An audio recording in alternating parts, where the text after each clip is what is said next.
आप सभी विद्यार्थियों का मेरा सुबह का गुड मॉर्निंग। विद्यार्थी, आज हम लोग पढ़ेंगे गॉस का प्रमेय। सबसे इंपॉर्टेंट टॉपिक है ये इस चैप्टर का। इस गॉस के प्रमेय को पढ़ने से पहले हम लोग कल विद्युत फ्लक्स पढ़े थे। विद्युत फ्लक्स को फाई से सूचित करते हैं। यह एक अदिश राशि होता है। इसका एसआई मात्रक न्यूटन मीटर स्क्वायर प्रति कूलम होता है। ये बात हम लोगों ने पढ़ा था। और एक बात पढ़े थे हम लोग विद्यार्थी कि विद्युत फ्लक्स फाई बराबर होता है E dot D E vector dot A vector. मतलब विद्युत क्षेत्र की तीव्रता और क्षेत्रफल का अदिश गुणनफल को विद्युत फ्लक्स कहा जाता है। और महत्तम विद्युत फ्लक्स का वैल्यू होता है कि विद्युत क्षेत्र की तीव्रता और क्षेत्रफल की गुणनफल को कहते हैं। उसमें वेक्टर नहीं आता है। वो कितने डिग्री पर होता है? 0 डिग्री पर। उससे रिलेटेड एक प्रश्न हम लोग पढ़ते हैं। लिखिए एक प्रश्न, लिखिए।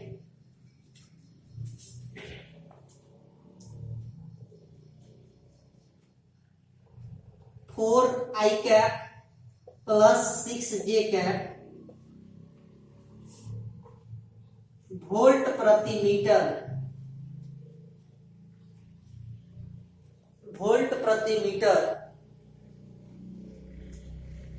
विद्युत क्षेत्र में समरूप विद्युत क्षेत्र में कर दीजिएगा। समरूप विद्युत क्षेत्र में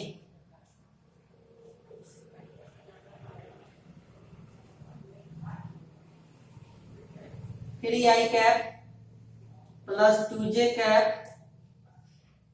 मीटर स्क्वायर क्षेत्रफल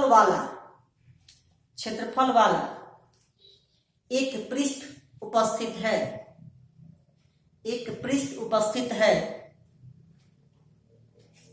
उपस्थित है तो उस पृष्ठ से गुजरने वाला कुल विद्युत फ्लक्स का मान बताएं। लिख चुके? आइए विद्यार्थी देखिए इसको कैसे बनाएंगे हम लोग।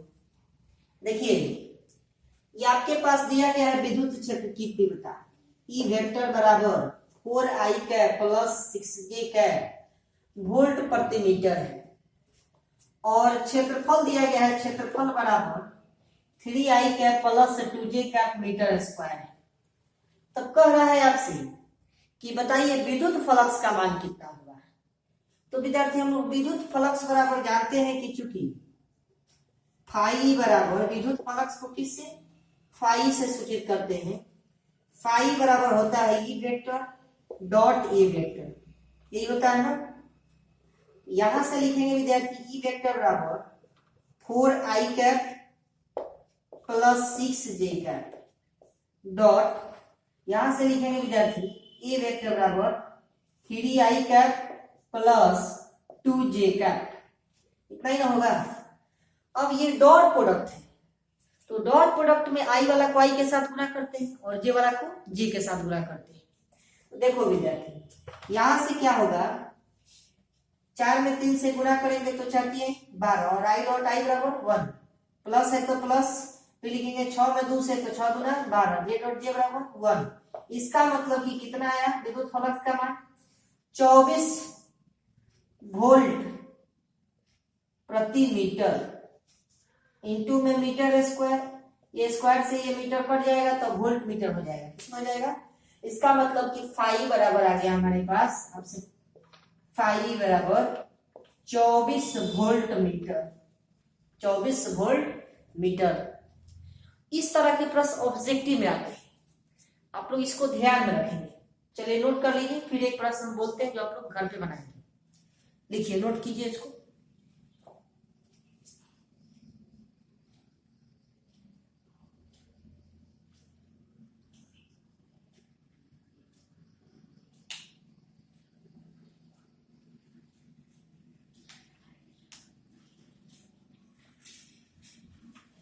लिख चुके हैं?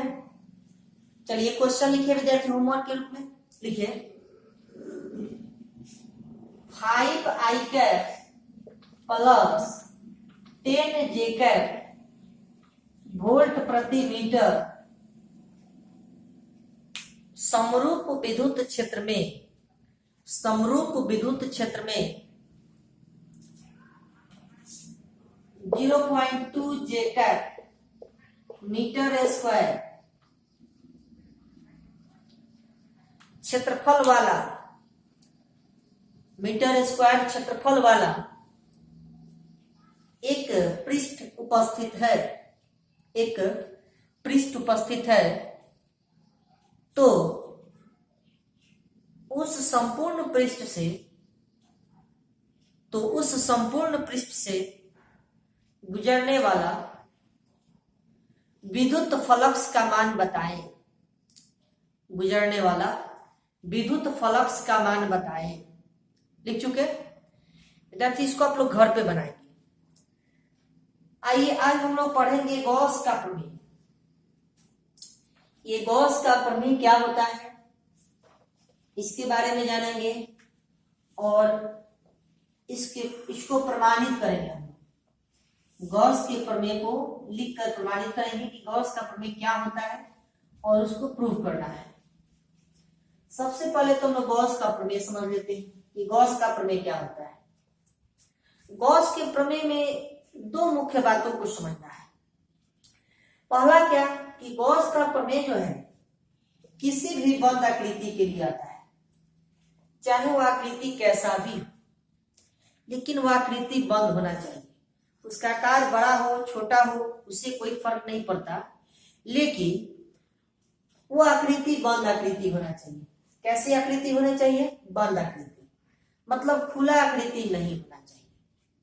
ये कंडीशन लगे, ये रेस्ट्रिक्शन लगे इसमें। दूसरी बात कि अगर कोई आवेश इस बंद आकृति के अंदर में किसी बिंदु पर उपस्थित है तो उस आवेश को स्टडी पर्पस में हम लोग विचार करते हैं।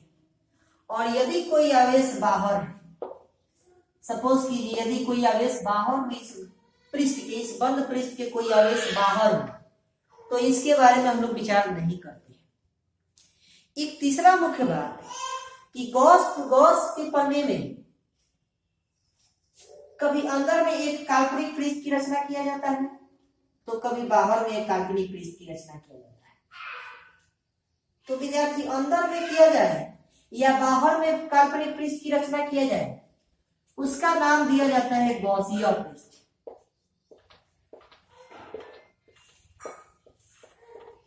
उसका नाम क्या दिया जाता है? गॉसीय पृष्ठ। इसको शॉर्टकट में जीएस बोलते हैं, गॉसियन सरफेस। इंग्लिश में क्या बोलते हैं? Gaussian surface. ये तीन बात आप लोग को समझ में आ गया। पहला कि गॉस का प्रमेय जो है केवल बंद आकृति के लिए आता है, खुले आकृतियों के लिए नहीं आता है।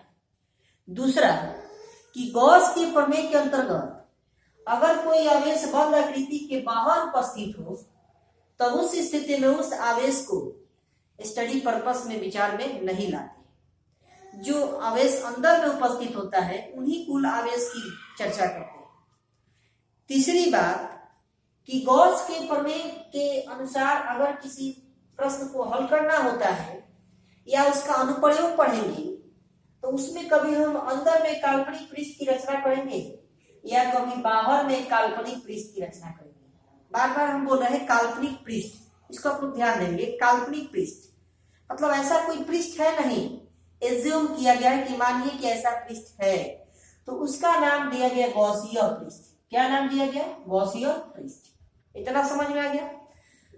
अब विद्यार्थी एक विशेष बात इसमें और है कि गॉस का जो प्रमेय है ये कूलम के नियम का विस्तृत रूप होता है। कूलम के नियम का एक विस्तृत रूप होता है। आप याद कीजिए कूलम के नियम से भी हम लोग किसी बिंदु पर विद्युत क्षेत्र की तीव्रता ज्ञात करते थे, लेकिन फर्क इतना होता था कि उसमें किसी हम बंद आकृति की चर्चा नहीं करते थे। बस यही अंतर है। इस गॉस के प्रमेय के अंतर्गत भी हम लोग किसी बिंदु पर विद्युत क्षेत्र की तीव्रता ज्ञात करेंगे। हो सकता है कि वह बिंदु बंद पृष्ठ के अंदर हो या वह बिंदु बंद पृष्ठ के बाहर हो या वह बिंदु पृष्ठ पर उपस्थित हो, एक बार फिर से ध्यान से सुनेंगे। गॉस का प्रमेय कूलम के नियम का एक विस्तृत रूप होता है। इसको आप लोग लिखेंगे, फिर से सुनिए। गॉस का प्रमेय कूलम के नियम का एक विस्तृत रूप होता है जिसकी सहायता से किसी बंद आकृति के अंदर या बाहर किसी बिंदु पर विद्युत क्षेत्र की तीव्रता ज्ञात किया जाता है। इसका मतलब ये हुआ कि कूलम के नियम से भी हम लोग विद्युत क्षेत्र की तीव्रता ज्ञात करते थे और गॉस प्रमेय के अनुसार भी हम लोग विद्युत क्षेत्र की तीव्रता ही ज्ञात करेंगे। लेकिन रेस्ट्रिक्शन ये है कि गॉस का प्रमेय केवल बंद आकृतियों के लिए आता है और वह आवेश उस बंद आकृति के अंदर उपस्थित होना चाहिए, न कि बाहर उपस्थित होना चाहिए। समझ में आ गया? इसको आप लोग लिख चुके हैं, लिखना भी है। वीडियो को थोड़ा रोक कर, थोड़ा वीडियो को पॉज करके आप लोग उसको लिखेंगे। समझ रहे हैं ना? अब विद्यार्थी आइए, इतना बात समझ गए जब, तो अब हम लोग गॉस का प्रमेय समझते हैं। गॉस का पूरा नाम कार्ल फ्रीडरिक गॉस था। ऐसे नाम से कोई खास मतलब नहीं है, फिर भी ध्यान दीजिएगा। Carl Friedrich Gauss.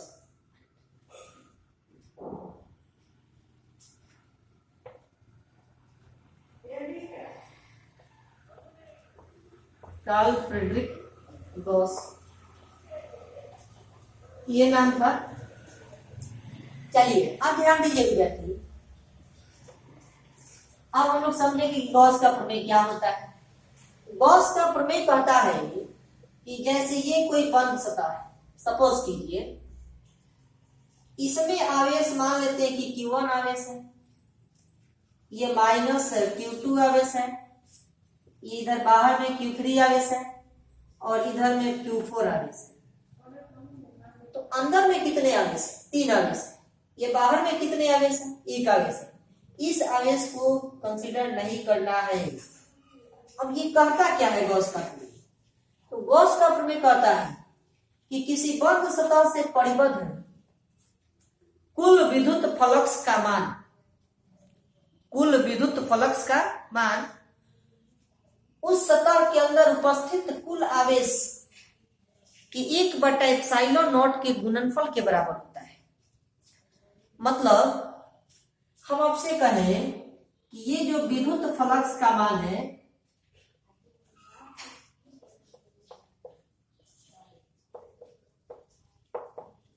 विद्युत फ्लक्स का जो मान है वह उसमें कुल उपस्थित आवेश, इसको हम लोग बोलते हैं Q आंतरिक। आंतरिक कहने का मतलब होता है अंदर में जो आवेश उपस्थित होगा कि 1/ε0 के गुणनफल के, इन दोनों के गुणनफल के क्या होता है? बराबर होता है। कौन? विद्युत फ्लक्स। आइए फिर से ध्यान सुनिए, मेन यही कंसेप्ट है। अब इसी से आगे बढ़ेंगे, इसी को लैंग्वेज में चेंज करना है। समझिए, कहता है किसी बंद सतह से परिबद्ध कुल विद्युत फ्लक्स का मान उस सतह के अंदर उपस्थित कुल आवेश की 1/ε0 के गुणनफल के बराबर होता है, जिसे गॉस का प्रमेय कहा जाता है। आ गया समझ में? आप लोग इसको लिख लीजिए, फिर से हम बोल रहे हैं, लिखिए। किसी बंद सतह से परिबद्ध कुल विद्युत फ्लक्स का मान उसमें उपस्थित कुल आंतरिक आवेश की 1/ε0 के गुणनफल के बराबर होता है, जिसे गॉस का प्रमेय कहा जाता है। लिख चुके? अब विद्यार्थी समझिए, तो लिखेंगे कि विद्युत फ्लक्स का मान जो है कुल आंतरिक आवेश के 1/ε0 के गुणनफल के क्या होता है? बराबर होता है। अब विद्युत फ्लक्स को हम लोग फाई से सूचित कर रहे हैं। किससे? फाई से। और कुल विद्युत फ्लक्स कह रहा है, तो कुल विद्युत फ्लक्स को हम लोग फाई नेट भी लिख सकते हैं विद्यार्थी। क्या लिख सकते हैं? Phi net. तो फाई नेट बराबर यहां से लिखेंगे Q आंतरिक, Q आंतरिक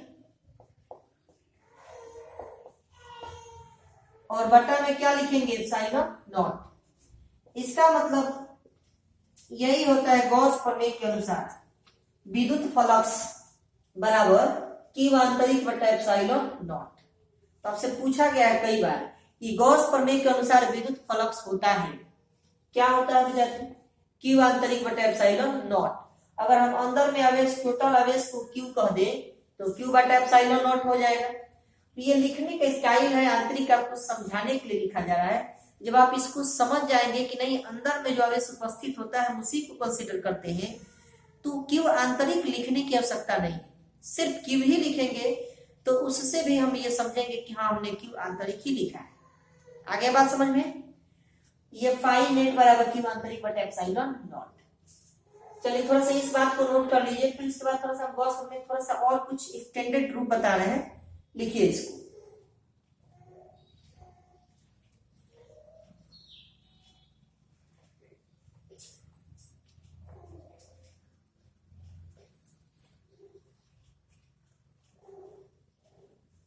लिख चुके? आइए विद्यार्थी थोड़ा समझाएंगे। देखिए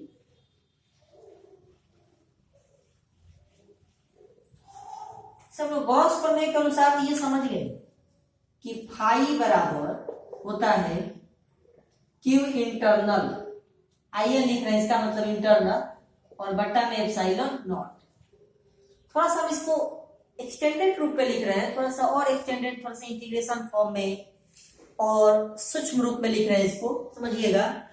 फाई बराबर विद्यार्थी हम जानते हैं कि E vector dot A vector बराबर लिखेंगे क्यू इंटरनल बट्टा में एप्सिलॉन नॉट, इतना लिख सकते हैं, बोलिए। तो जरूरत पड़ने पर हम इतना भी लिख सकते हैं, जरूरत पड़ने पर हम इतना भी लिख सकते हैं। थोड़ा सा इसको हम सूक्ष्म रूप में लिख रहे हैं, लिखेंगे सूक्ष्म रूप में।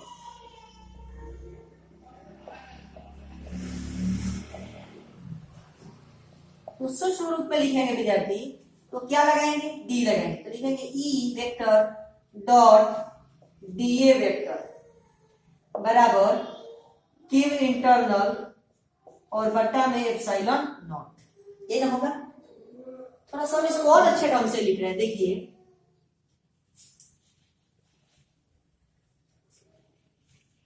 एक काम कीजिए, आप इतना लिख लीजिए फिर लिखिए, लिखिए, लिख चुके।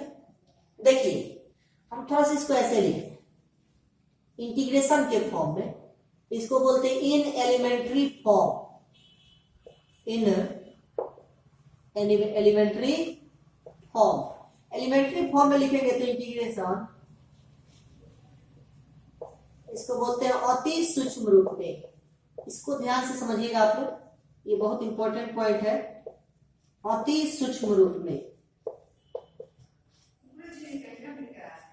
कैसे लिख रहे हैं,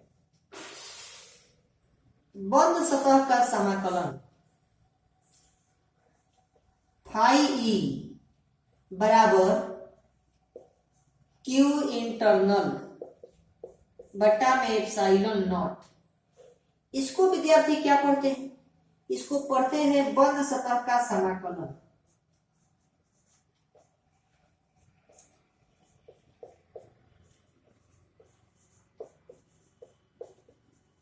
बंद सतह का समाकलन, इसका मतलब ये हुआ कि जो बंद आकृति दिया गया है उसका कुल विद्युत फ्लक्स, तो इसको बोलते हैं बंद सतह का समाकलन। इस संकेत को क्या बोलते हैं, बंद सतह का समाकलन। इसको इंग्लिश में बोलते हैं इन क्लोज्ड लूप इंटीग्रल, इन closed loop integral, enclosed loop integral. इतना समझना है, इतना नोट कीजिए, फिर उसके बाद बताते हैं। ये फिगर अभी नहीं बनाना है, फिगर थोड़ा देर वेट करना है, ठीक है। इसको लिखिए, ये वाला, ये भी गॉस के प्रमेय का रूप है, ये भी एक रूप है, ये भी एक रूप है, ये भी एक रूप है, और आगे भी एक्सटेंडेड रूप आएगा, बहुत सारे इसमें फॉर्म है, लिखिए।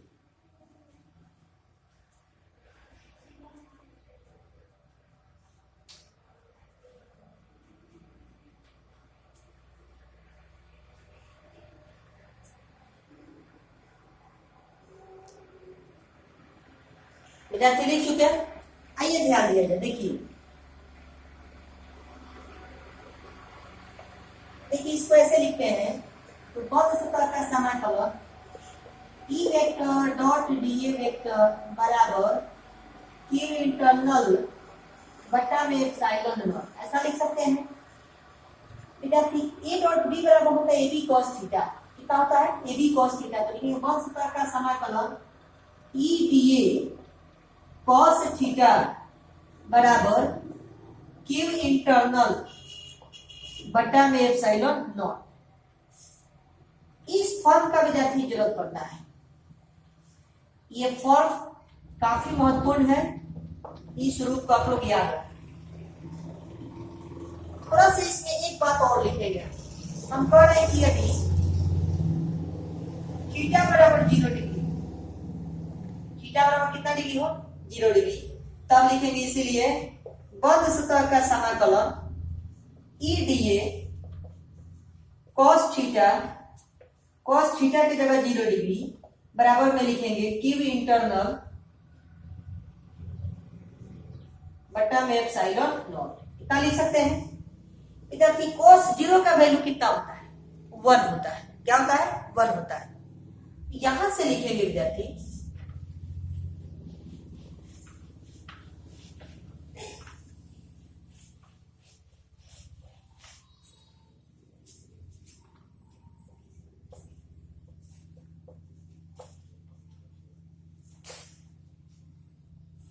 देखिए cos 0 का वैल्यू 1 होता है, तो लिखेंगे वन सतह का समाकलन ई डी ए इंटू में 1 से गुना करें कोई फर्क नहीं पड़ेगा, बराबर लिखेंगे क्यू इंटरनल और बटा में एप्सिलॉन नॉट। ऐसे लिख सकते हैं, बोलिए। इसको भी आप लोग ध्यान में रखेंगे, इसका भी जरूरत है। चलिए अब ध्यान दीजिए, अब कहता है कि गॉस का प्रमेय प्रश्न में कैसे, अगर 2 अंक में ये प्रश्न पूछेगा तो आपसे कहेगा कि गॉस का प्रमेय लिखकर समझाएं, गॉस का प्रमेय लिखकर समझाएं। तो आपको गॉस का प्रमेय लिखकर इस मैथमेटिकल एक्सप्रेशन को भी लिखना पड़ेगा। अगर सिर्फ 2 ही अंक में ये प्रश्न पूछे कि गॉस का प्रमेय लिखकर समझाएं, तो आपको ये गॉस का प्रमेय लिखकर आपको ये मैथमेटिकल एक्सप्रेशन लिखना होगा। लेकिन कह रहा है कि समझाएं, तो समझाएंगे कैसे? ये जो गणितीय एक्सप्रेशन मैंने लिखा है इसको हम कैसे समझाएंगे? इसको समझने के लिए थोड़ा सा हम फिगर की सहायता लेंगे। देखिए कैसे।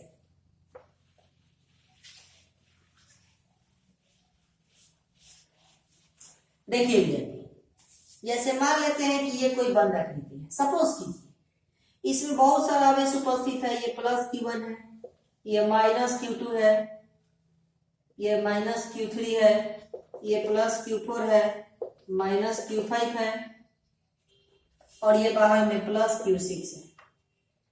इस गॉसियन पृष्ठ के अंदर इस बंद आकृति के अंदर कितने आवेश हैं? 4 आवेश उपस्थित है। तो कुल आंतरिक आवेश कह रहा है।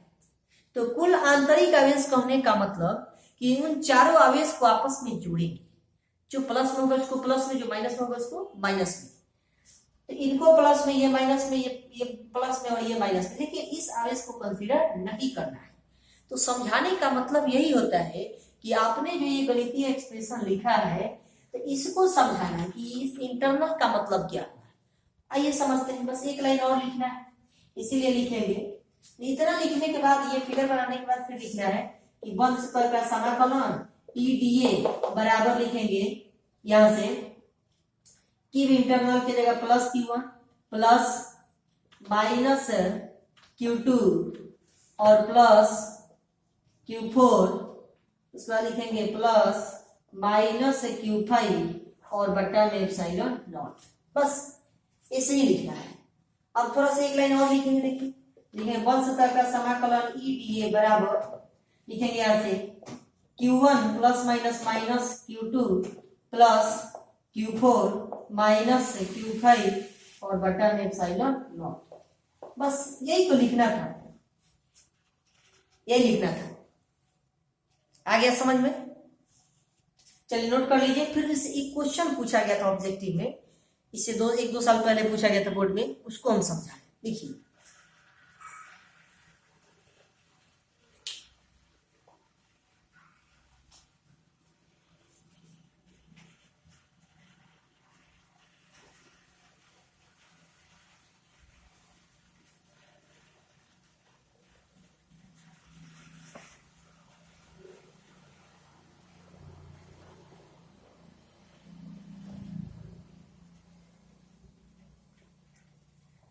लिख चुके हैं।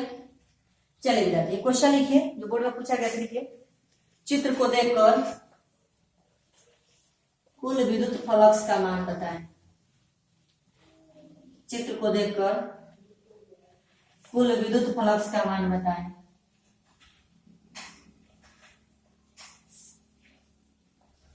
यदि बस नहीं लिखिए, देखिए ऐसा ही क्वेश्चन दिया गया।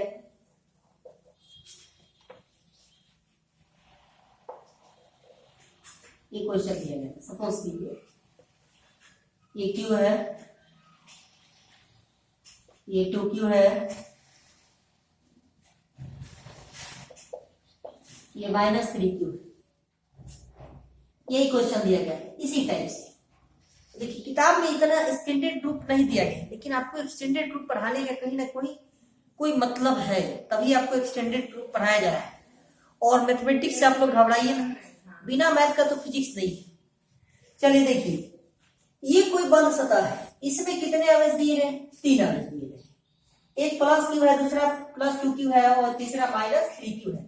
तो अंदर नहीं दिया गया, बाहर में नहीं दिया गया, अंदर की ही चर्चा करना है। हम लोग जानते हैं कि चूंकि विद्युत फ्लक्स फाई बराबर सिंपली ऐसे यूज करेंगे कि Q इंटरनल बट्टा में एप्सिलॉन नॉट होता है।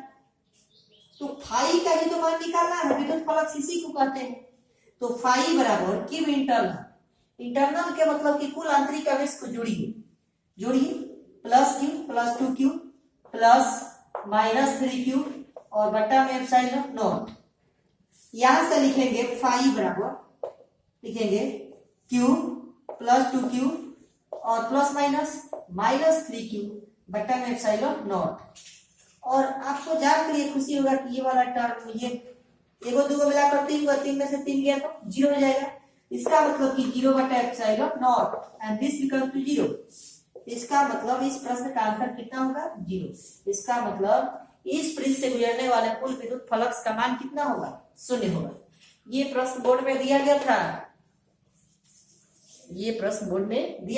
ये गॉस प्रमेय का ही एप्लीकेशन है। बोर्ड क्या चाहता है, एग्जामिनर चाहता है कि आप इस प्रमेय को सीखे हैं, तो आप इस प्रमेय को रट लिए हैं या उसका कुछ अर्थ समझे भी हैं, तो उसके कंसेप्ट पर कुछ प्रश्नों को ऐसे डाल दिया जाता है जो उससे रिलेटेड होते हैं, लेकिन वो प्रश्न बुक में कभी नहीं दिखते।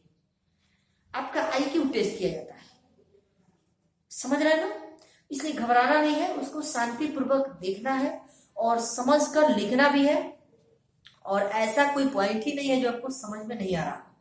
अगर आप थोड़ा बहुत ध्यान देंगे, सीरियस होंगे, तो आपको समझ में आ रहा होगा। बात समझ रहे हैं? और आप बड़जाज तो है नहीं कि आपको अपना नाम लिखना नहीं आता है।